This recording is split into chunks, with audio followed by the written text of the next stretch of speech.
অন্তর্বর্তীকালীন সরকারের উপদেষ্টাদের মধ্যে দফতর বণ্টন করা হয়েছে। শপথের পরদিন শুক্রবার সকালে এ সংক্রান্ত বিজ্ঞপ্তি জারি করে মন্ত্রিপরিষদ বিভাগ। প্রধান উপদেষ্টা ডক্টর মোহাম্মদ ইউনূসের হাতে রেখেছেন ২৭টি মন্ত্রণালয় ও বিভাগ।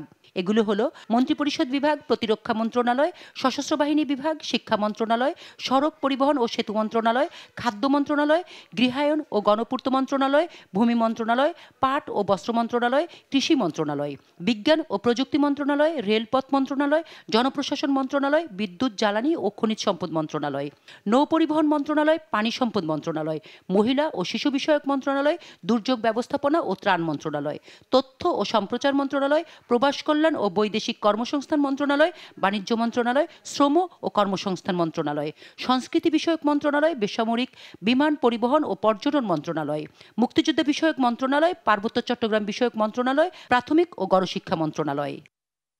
বাংলাদেশ ব্যাংকের সাবেক গভর্নর সালেউদ্দিন আহমেদ পেয়েছেন অর্থ মন্ত্রণালয় ও পরিকল্পনা মন্ত্রণালয়।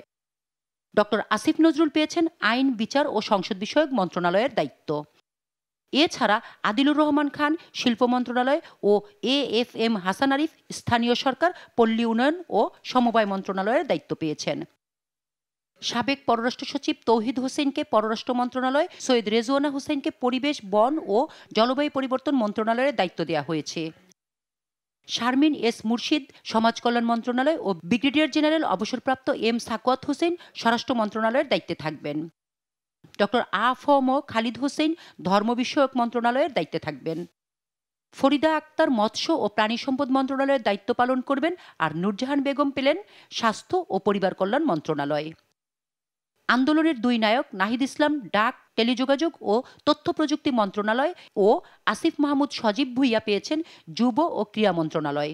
অবিলম্বে এ আদেশ কার্যকর করা হবে বলে জানিয়েছেন মন্ত্রিপরিষদ বিভাগ। শামীমা আক্তার, দেশ টিভি, ঢাকা।